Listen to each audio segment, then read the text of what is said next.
Hi guys! Good morning! For today's video, mag-canny mango roll po tayo. So, eto po ang mga ingredients ko guys. Ayan.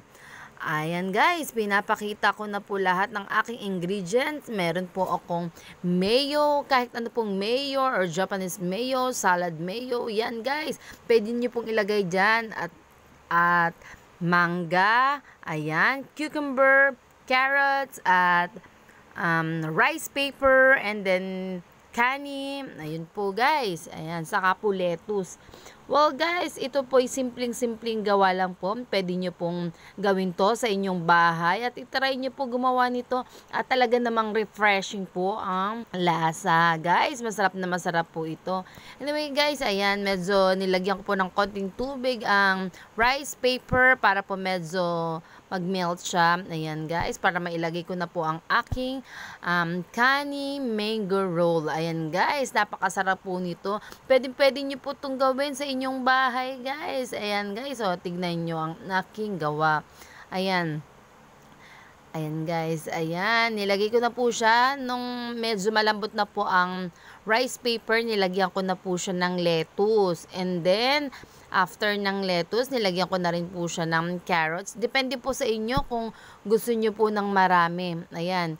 Nilagyan ko na rin po siya ng cucumber. And then, nilagyan ko na rin po siya ng mangga. Ayan. Depende po sa dami ng mangga. Mga 1 slice or 2 slice. Okay na po yan. And then, kani. Ayan guys. Yung crab ba?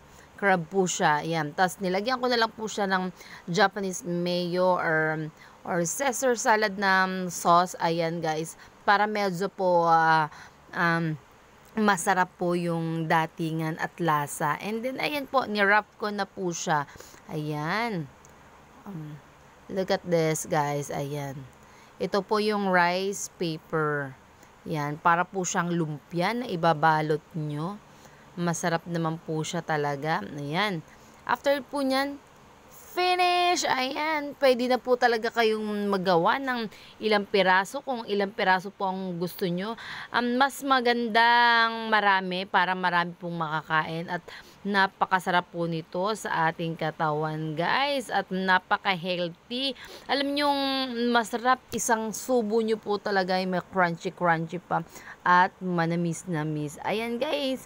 Ito po ang aking kani mango roll. Ayan guys. Yummylicious! Thank you for watching!